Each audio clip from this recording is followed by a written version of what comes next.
What's up, y'all? It's Cousin Chad. How's everybody doing today? Another week. Feeling good. So I was sick for like 2 weeks. Not sure really what it was, and missed an episode. And the last episode we did, I think most people would tell my energy was low. And Dylan needs a nap. So welcome back.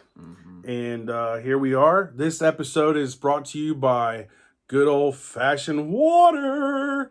Make sure to drink some today. But don't drink too much. Do you know you can get water poisoning? You can actually kill yourself drinking too much water. Did you know that? Post a thumbs up in the comments if you knew that you could die from drinking too much water. There's a lady who won a contest, but at what cost?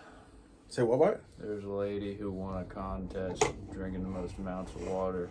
And that contest killed her. No crap. That's crazy. That's wild. I learned it because there was a day where I needed to do a urinalysis, and I was very certain that I would probably fail that urinalysis because there are copious amounts of THC in my system for a majority of my life, and I really wanted to pass this thing, right? So I just start drinking water, and what I end up doing is I drink so much water that I just start pissing water, right? Because like if you keep drinking, after a while, the body's not soaking it. It just kind of runs through you. And I guess I don't know. Maybe it's the first flush. Like I'm flushing my system, right?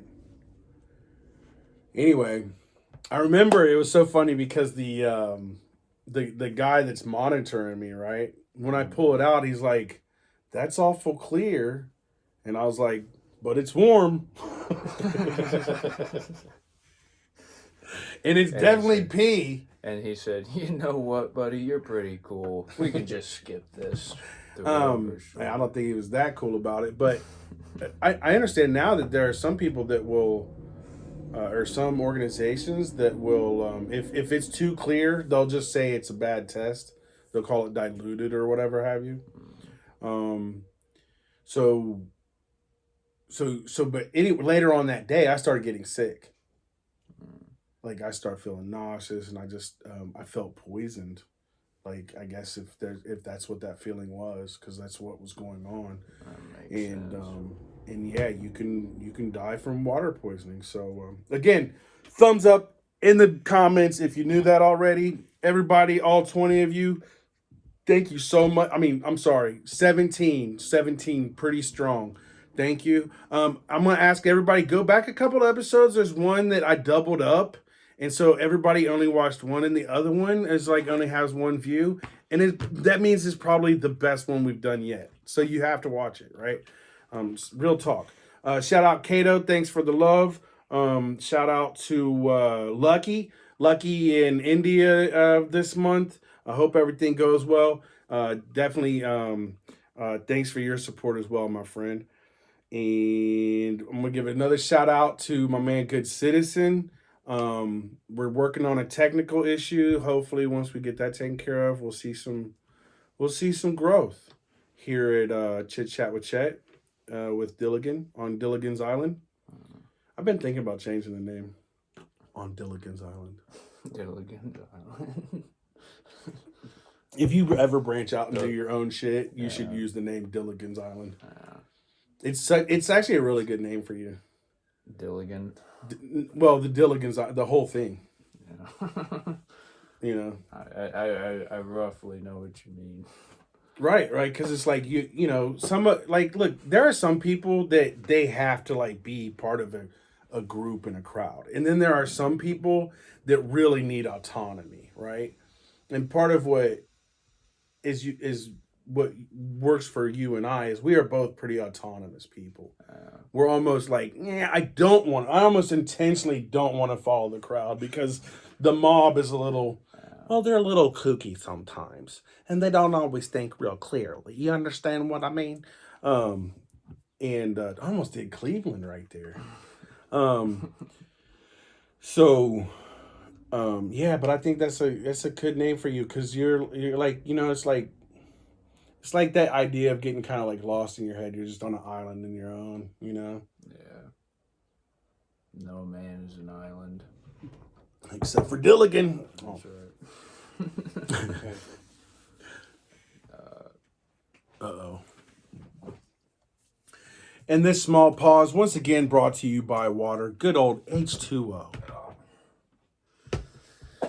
That's it. One thing that's been curbing my enthusiasm. Yeah, tell me. I think I pinched a nerve in my neck. Ouch. Like a week or so ago. Yeah. And it doesn't quite give you a headache, but the longer I spend during the day trying to keep my head up, it just wears you out. You should see a chiropractor. Yeah, you're the second person to tell me that. You know, I know some people don't really get a big vibe off chiropractic, but I think for issues like that, like I do, and I'll tell you why. We just found our topic. Okay. Chiropractic. What do you know about chiropractic? Very little that's trustworthy. Mm-hmm. What I know is, well, I'm of two opinions. One, the initial chiropractors, like the name, I'm the chiropractor. The original ones to call themselves that, from what I understand, they have a very mixed history of kind of freelance practicing physicians and con artists. And from what I understand, that's kind of the origins of chiropractic. But on the other hand, if you skip ahead about 100, 130 years, some of the first like hard whistleblowers on the coronavirus pandemic were in large part chiropractors. The one I'm thinking of is I don't remember his first name, but his name's Dr. Artis. And he was basically the died suddenly guy before died suddenly was, Mm-hmm. you know. Mm-hmm. But he was the guy. Basically his shtick is sort of, he wants to practice medicine. He takes nutrition and supplementation and physical health and medicine very seriously. And he does a lot of his own like personal private research on different medicines and drugs, and he does the hard research, he does the hard reading, but very much like on his own, and then he'll incorporate that into his practice. And he was the guy that I found out about remdesivir from. And I think he might have mentioned statins once or twice, but it's like remdesivir, statins. It's just one of a giant rap sheet of things that you can go get prescribed at virtually any hospital. And none of that is something that you should be taking if your express goal is to heal or fix your body. So let me tell you something. I have been around chiropractic most of my life. My great grandfather was a chiropractor. My great uncle, his youngest son, was a chiropractor. Good citizen, while you're doing that, pull up, click on that DD Palmer. Click on that Palmer link right there. Yep. And go to another tab, and is there a BJ Palmer? Go to another tab and pull up BJ Palmer. So, to tell you how my great grandfather got into it, my great grandfather, according to the legends, was a rodeo rider, and just a guy that ran around. Thank you. That's good. And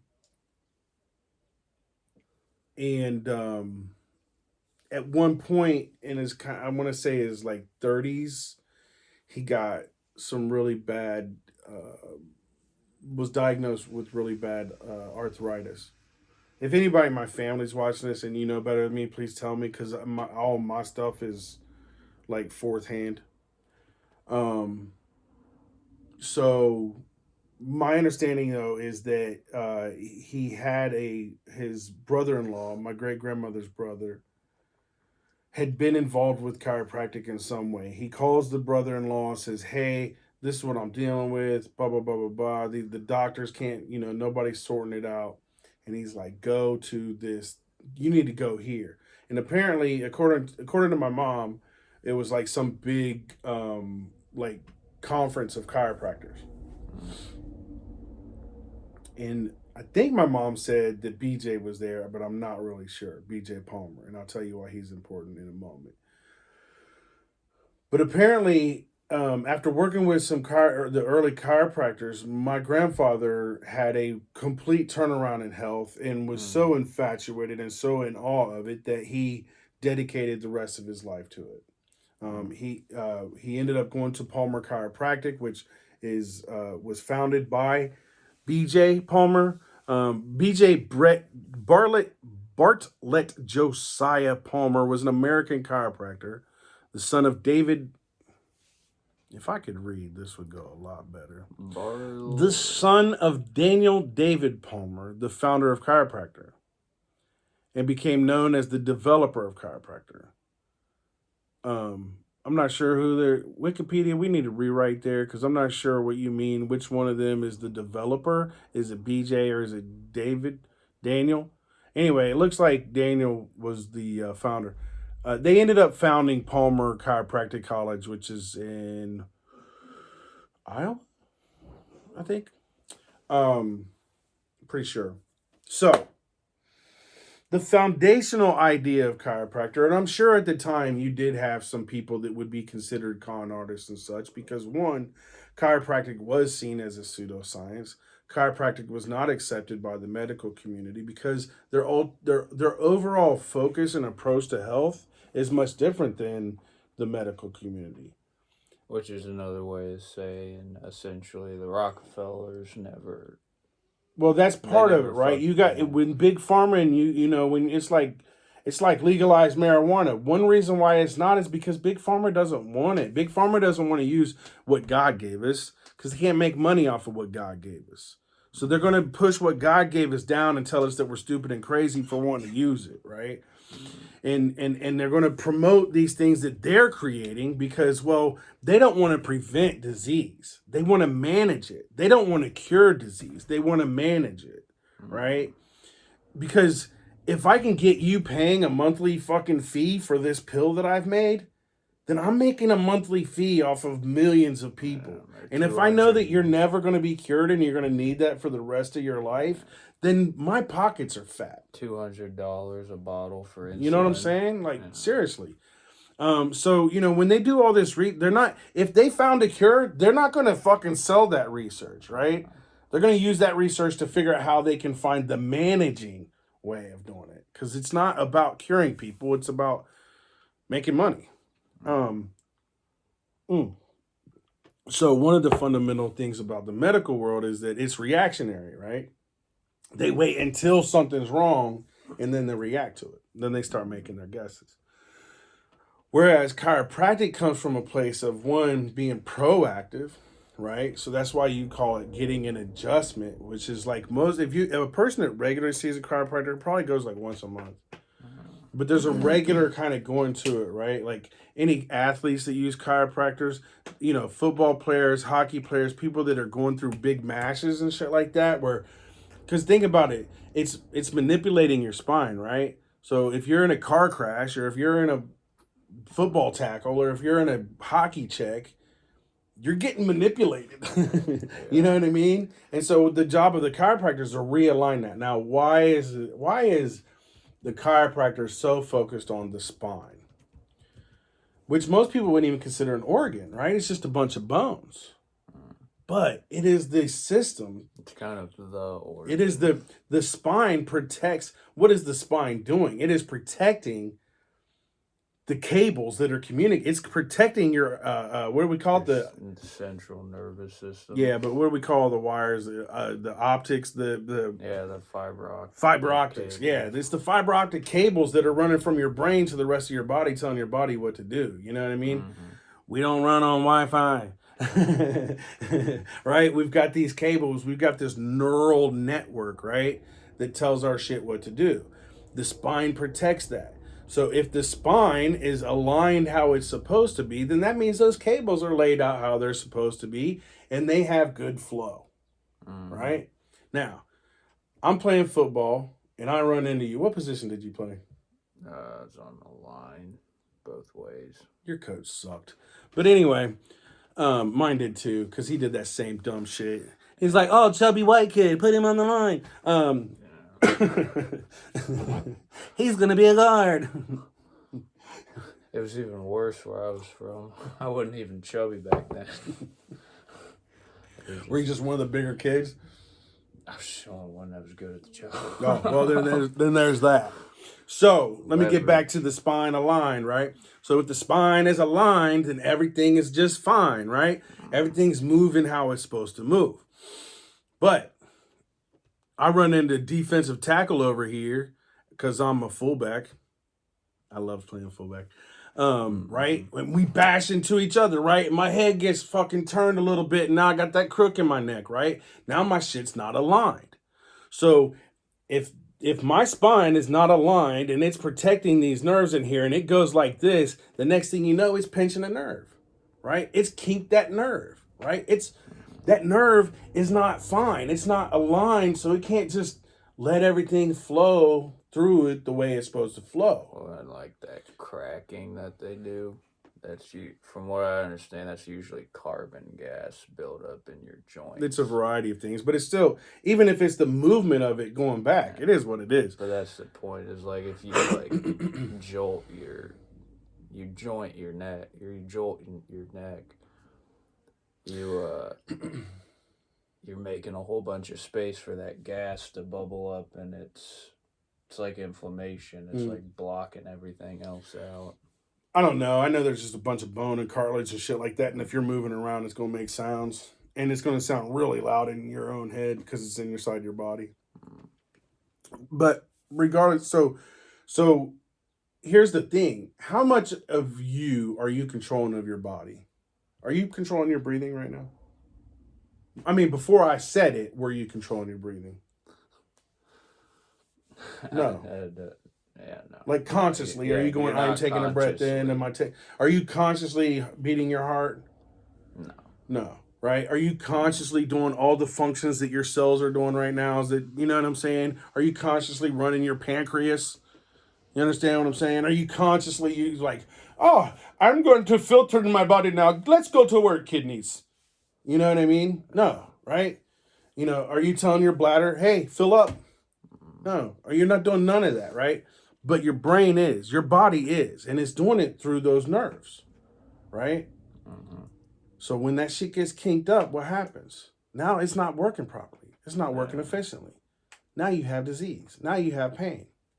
Because nerves, if they're not functioning correctly, most likely they're going to cause pain. If anybody's had any kind of nerve pain ever, you know that it is a painful thing because the nerves are the ones that communicate the pain. So if the nerves are the one that are in pain, yeah, it's going to be a little insane. There's a lady, I can't remember her name, but I was listening to her get interviewed on a podcast.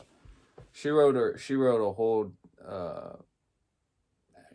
whole dissertation, I believe, on the subject of touch and how touch factors into therapeutic practices. That is a whole nother topic, but it's very similar. But no, there is something to be said there. But I'm before I lose my track, right? So, just to kind of review where I'm at, I want to set the foundation, describe my great grandfather, and why he chose chiropractic. And then I wanted to understand a little bit of the foundation of chiropractic, right? And so I wanted to describe the alignment of the spine as the ultimately that's what early chiropractors were doing. Anybody else was doing, if they were selling you anything else, and if you think about it, to go back to the touch, it was very much a kind of like a laying on hands and healing, right? Because one thing that I understand from my great uncle, who I did know, I met Poppy, my great grandfather. He passed away when I was like in the sixth grade. You know what I'm saying? So I'm like a little kid. I don't know the man, the man. You know what I mean? I know my great grandfather Poppy, the old man. You know what I'm saying? Who was always good to me the few times that I interacted with him. Yeah. But my understanding is that one of the ways that they viewed health is that God, the universe, whatever you want to call it, has given our bodies the ability to heal. Right, the wisdom of the universe is within ourselves. Is something, and this goes back to chiropractic. Also comes along a time when you have a shift in the Christian world in the United States, where the new age really starts coming around. So Mary Baker Eddy, the Fillmores of the Unity movement, and a lot of these people, Christian Science, a lot of these people were believers and were teaching that part of what God was telling us is that we can heal our bodies through positive affirmations. There's a story of Myrtle Fillmore of the Unity movement, who was born with the leg that was shorter than the other, and apparently just through meditation, that was corrected. And there are other stories within. So this is all coming in like it's part of the it's like a groundswell, grassroots, if you will, of a small collective conscious, right? Can I put it that way? And chiropractic fits in that, right? So if the idea is the body can heal itself, then what's the most important thing? I need my spine to be aligned so my body can do what it's supposed to do. So you have this movement, you have the Palmers, you have people like my great grandfather, and then you have the medical world. And the medical world is like, first of all, y'all are quacks. There's nothing scientific about what you're doing, and you're practicing medicine without a license. Essentially, you're telling people you can heal them, and you're practicing medicine without a license, because in the early days they wouldn't license chiropractors in any form, and even go back to Palmer. When was the Palmer College founded?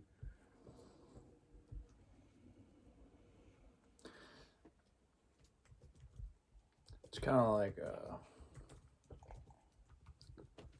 it's kind of There you like go. Yep. 1897. Yeah.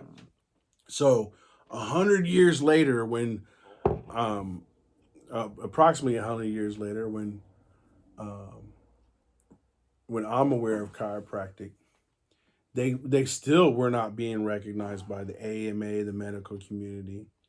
And when I was young, insurances, a lot of times, they had to fight to get insurances, fight for things like workman's comp to support it. The only really reason that the medical community kind of lost in that regard is because chiropractic actually did help people. And so people were like, well, my insurance isn't covering this thing that will help me, you know? So anyhow, the basic premise and the idea that our bodies can heal themselves. Now, me personally, I look at that and I say, yeah, it will. But if I break my arm, my body's not going to reset my arm and then heal. My body will heal with the arm all wicked up, right? Um, that's one reason why we use medicine, is because a lot of times our body will do things that will hurt us as well, right? If you get it too high of a fever, your body's doing that because it's trying to fight some virus off or whatever. But your body will get whacked out and it'll go too high and it'll kill you, right? Because it's trying to burn that thing off. Um, and so that's where chiropractic comes in, and the kind of laying on hands. And so I have a lot of respect for it. I don't go regularly. Um, I that's why I tried to mention Dr. Artis, is because even though it's like the word chiropractic Mhm. practice, it's kind of in a little bit of a limbo state as far as my personal opinions go. That's one example of a chiropractor who he's basically just a medical pirate. Mm-hmm. It's like that is the only real medical institution where you can essentially write your own license. Well, and I think the important part is that they oftentimes do book up because their underlying philosophy of health is a lot different, and because there has been this kind of like antagonistic relationship. It's more of like the idea behind it seems almost more like, well, you got to kind of feel your way through the issue. You can't like you can't just pull up a spreadsheet and be like, oh, okay, well, in section A, article 2 of line 3 of the spreadsheet, Yeah, like it says you need remdesivir. yeah. Like it's a very different Well, it's a very different approach. especially nowadays, man. Nowadays, health is so much just a bunch of, what do they call them? You're gonna It's a bunch of actuarials sitting in a room, crunching a bunch of numbers, filling out how to make the best, most amount of money with the least amount of effort, and how to sustain life the longest, right? Because like they don't make money if you die, so they don't necessarily want you to die. They want to manage your shit for your lifetime. And anybody who disagrees, I think you need to think about that. Like, I think you need to think about like what do you think the real motive of those hospitals are? You know, even in the 1900s, the medical community was already kind of getting to it. It had its certain kind of ways, right? That's why they didn't want to accept chiropractor, because it's too much like what Jesus was saying. It's just like laying your hands on somebody and healing them. You know what I mean? What do you mean? You're not going to give them a pill? You're not going to. You're just gonna touch them, crack their neck, and then most people get freaked out because the whole cracking thing. And they're like, "Oh my God, I'm afraid they're gonna break me." I know many people I've met throughout my lifetime who I've said something about chiropractic, and they're like, "Oh no, because they're gonna break my neck." I unfortunately I can't remember her name, but this lady I mentioned earlier, she was explaining how this is like, and this isn't like, this lady's not an island herself when she says this. Like she's basing this off of, for lack of a better term, like sort of this underground medical field, which has it kind of draws upon like I've always been into like depth psychology and like psychoanalysis. So I have it on good authority when I say that like her practice is based largely out of this sort of underground branch of psychoanalysts. Like you've probably never heard of Wilhelm Reich or Otto Rank or Thomas Saz, but these are all like intellectual heavyweights that are of the psychoanalysis tradition. And all what those three guys had in common was they very much had this alternative perspective on psychology and therapy, which was, okay, look, you can sit somebody down, you can pick apart their dreams, you can like listen for the Freudian slips, you can write down everything they say, and then you can analyze that like an essay or a short story, and you can generally build some sort of consensus about what they're thinking about when they are not sure what they're thinking about. But there's these other guys who had this other dimension that they brought to it, which was basically today it's kind of rolled into this idea of the body keeps score. So like the idea behind it is, as this gentlewoman was explaining over the podcast, the idea behind it is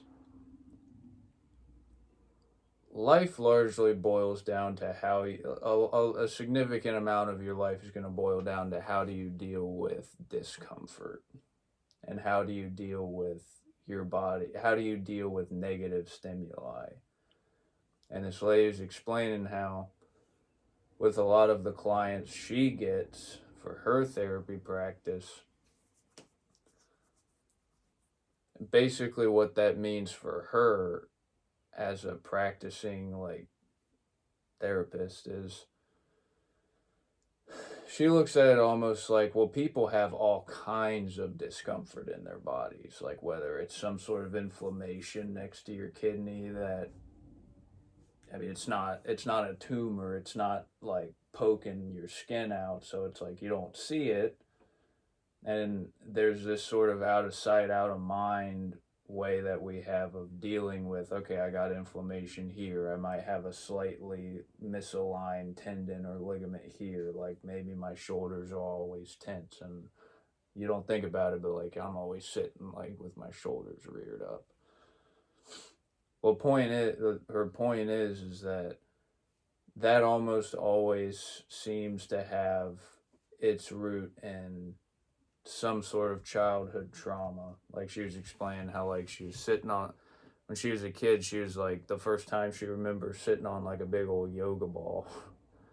And she remembers like leaning forward, and then as a little kid, she starts to slip forward and she freaks out and like lands almost on her face, almost breaks her arm.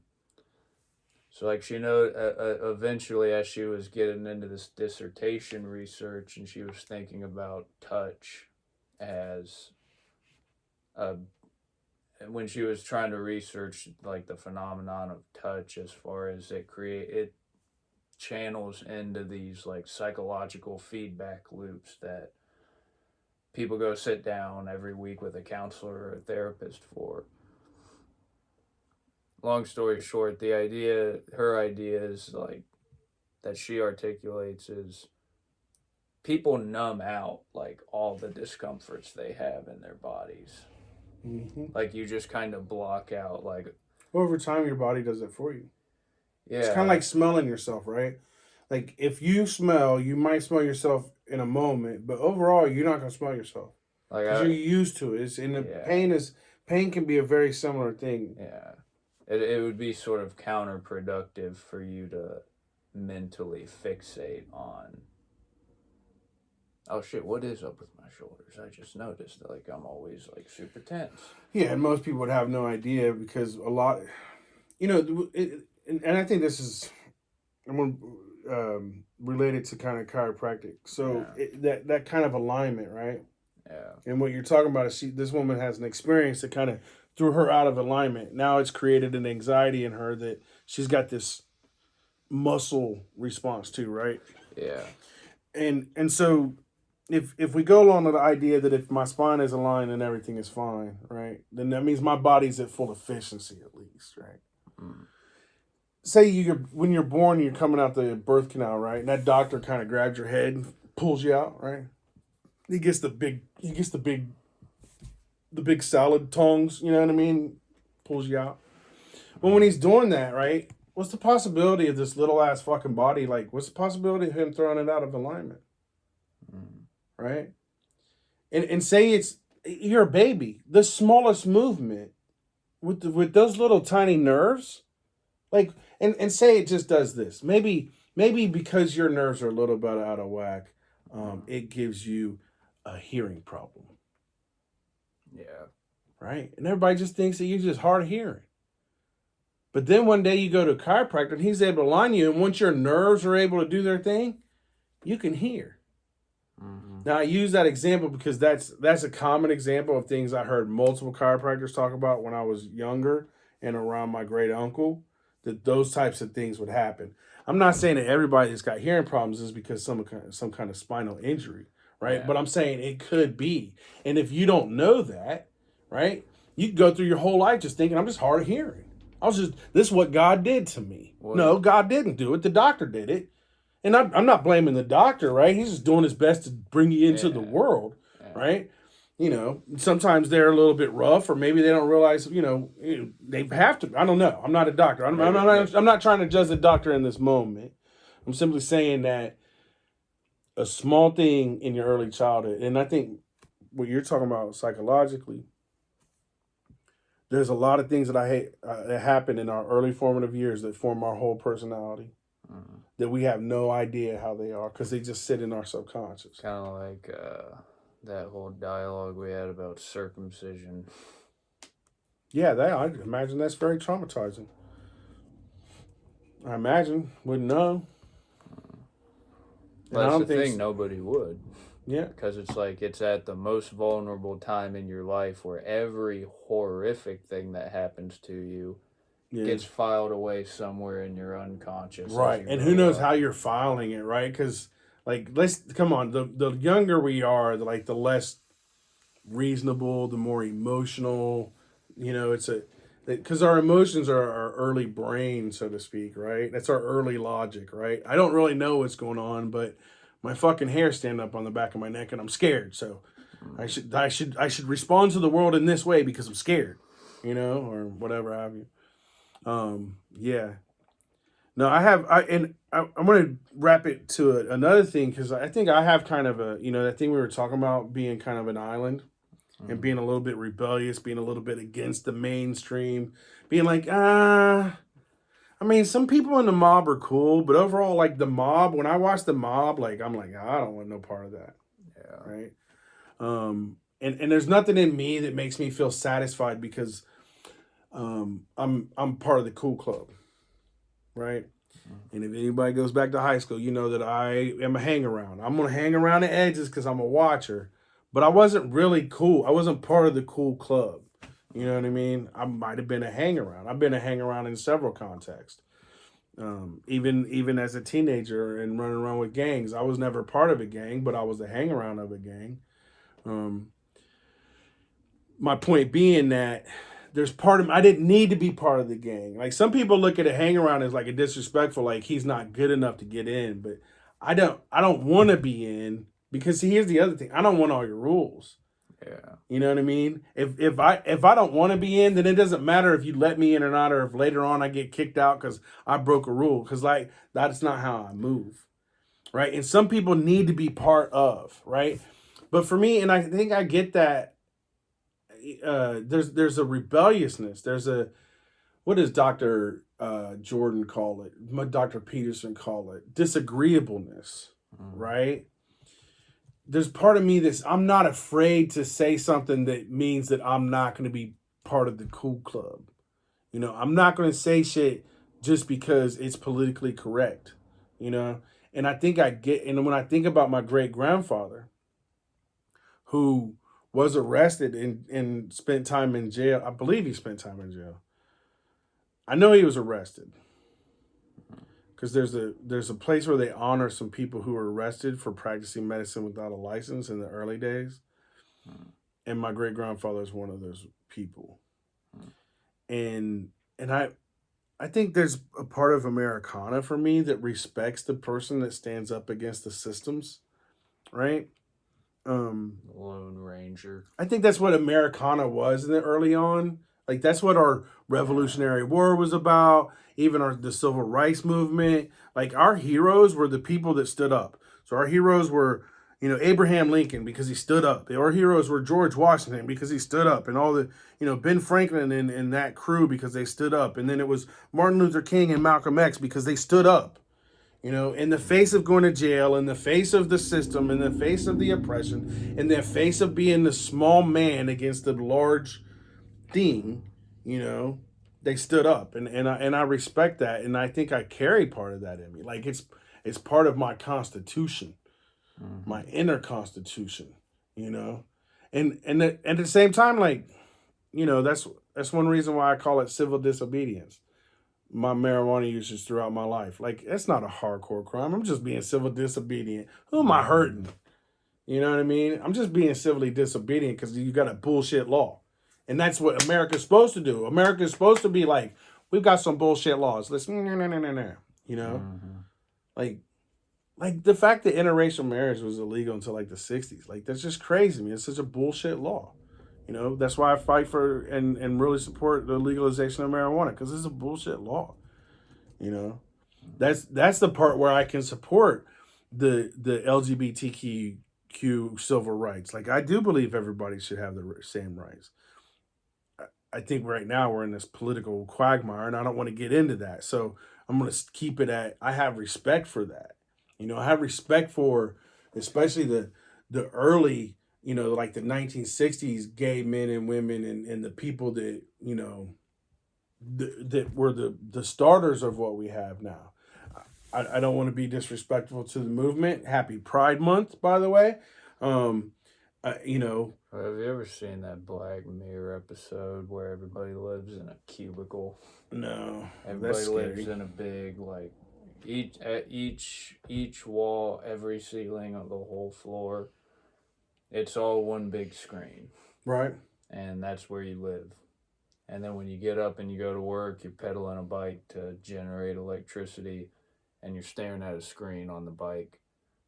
So everybody all day long is like got brief moments of respite from staring into a screen. Right. And this guy eventually has enough of it, and he gets on this talent show, like X Factor type thing. And he does this ridiculous dance just to get on. He does this ridiculous dance. At the last minute, he pulls out a broken piece of glass, and he's like, I'm going to kill myself right now, because if that's what it takes for me to be able to actually express what I think and feel, that's what I'm going to do. And he rants against the system and how everybody's plugged into this big matrix. And at the very end of it, he wins the X Factor, and he gets offered this whole new position. Yes, people need to hear this message. People need to know. And he just becomes one more channel on the TV screen. Right. He just tickles that ego button in everybody so that they'll stay on the bike a little bit longer. That's crazy. And that is the matrix, and that is the reality for a lot of people. And it's hard. It's hard not it's the fucked up rub of just becoming another channel on the screen for the masses, But but I'm gonna jump back to Happy Pride Month.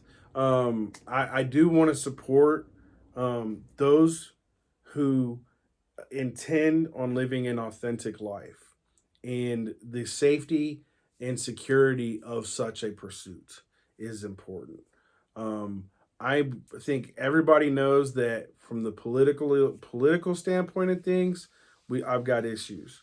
But when it comes to individuals, when it comes to those people who are just trying to live their authentic lives, I salute you, I support you, and Happy Pride Month. Shout out to Gays Against Groomers. And that's so funny you said that. I remember I had an uncle, and he used to say, what I really have against gay people is that they're going to try to get all the kids. And I was like, and this was like 20 some odd years ago. I was like, that is the most ridiculously sounding thing I've ever heard. I was just like, the gay people that I know aren't about trying to make everybody else gay. They just want to be okay to be gay themselves. Yeah. But then some of the outlandish shit that I see right now, I'm like, fuck, maybe Unc was kind of onto something. You know what I mean? And that's unfortunate. And I don't want to be negative right now about because I do want to be supportive of Pride Month. And so I don't want to tickle anything negative about it. I think we can have other episodes where I get in and I parse my opinions and feelings about things, but right now I really want to be supportive of Pride Month. And really, again, it's just to be supportive of anybody that's trying to live their authentic life. I respect that. I don't care. Shout out Iniko. If you have not heard their song Jericho, you should check that out. That's my Pride Month plug, Iniko. Let's go. Excuse me. So and it goes back to, what that right there goes back to the same thing that I'm talking about, is having the courage to stand up against the group when the group's like, just get along. Can you just get along? Can you just be cool? So what if the Philippines is in the Pacific? You know what I mean? I know that Denise said it was in the Atlantic, and you want to be right because it's in the. But it's not cool for you to do that. I know. Good citizens looking at it like, what the fuck is he talking about? I'm talking about. So I'm a kid, right? And this girl who I had a crush on, she's like, the Philippines are in the Atlantic Ocean. I'm like, no, they're not.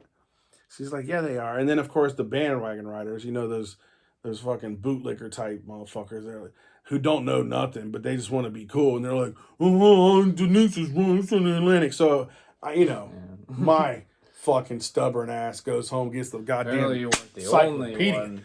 Apparently you weren't the only one. Oh no. Denise was a cutie. Nah, I was not the only one.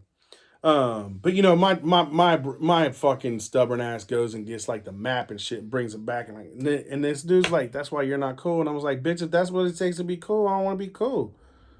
But far as I'm concerned, you're not cool, so fuck you, bruh. You know what I mean? 4 + Like 4 = 5. because being dumb ain't cool. 2 + 2 = 5. Sometimes. Damn, it's good citizens' voices on the recording now. Fucking Google's come get him. They're triangulating his position as Right now. Where's that gray shirt? Yeah, where did he go? He's been hiding. I didn't mean to interrupt. You had a good hideout until you daggone. You just put yourself on the radar, brother. The other alphabet people. How many alphabet people? We got the alphabet people is like the intelligence community. We got the alphabet people like the. We got the NSA. We got the FBI. No. Yeah, but that's the intelligence one, right? But then you got the alphabet people that are like all the addicts and stuff. The AAs, the NAs, the DAs, the DA, the BB, and all the anonymouses. The MDs, the DDs. Then you got the academic alphabet, right, with all the letters behind their names. I had a guy tell me the other day. He's a little bit older. He's like, you know, it's weird because nowadays the only people I talk to are people with initials behind their names. Why am I not working? You'd think I would know how to use these by now. Welcome to the 21st century. I was like, oh, hey, man, I still roll joints. Oh, sorry. You see, I'm even trying to pass it because this is my etiquette. Yeah. It's just my etiquette, man. What do we have here? I wanted to repeat that. What was my first question at the beginning? No, we were just talking about. If you knew, that's right, because my sponsor today is water. Don't forget to hit a thumbs up if you knew that you could die from drinking too much water. Remember, it's not cool to be dumb. If you want to be part of the cool club with Chet, you got to know these and like and stuff. You see what I just did there? It's not cool to be cool, so be cool with cool Chet. Cousin Chet, be cool. Cool. But yeah, seriously though, as far as the likes and the subscribes, I am gonna. What's my time right now? 118. So I do need to wrap it up. We've had a good episode.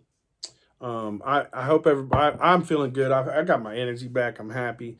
Dylan still needs a nap. I'm gonna try to talk him into a nap before our next episode. I just want to say thank y'all. Appreciate y'all. Everybody that's watching, everybody that's giving me comments, everybody, you know, I don't get a lot of comments like under the thing. I don't get a lot of like interaction on the actual thing, but I know the way the internet works is like 1 million people will see your shit and like 100 will like it. But 1,000 will be lurking and they'll like it. They just don't actually hit the button. If you're a lurker, just give me a little love once in a while. You know, just a little love. The view is enough love for me. I appreciate you. I do. A little like, a little share. Hey, you don't have to share with everybody. Maybe you know one person. You're like, you know what? One person might get a laugh off of this dumbass cousin Chet. One person might enjoy listening to Dylan just drone on and put himself to sleep. One person might like Chet's what other negative thing I'm trying to make fun of myself about right now.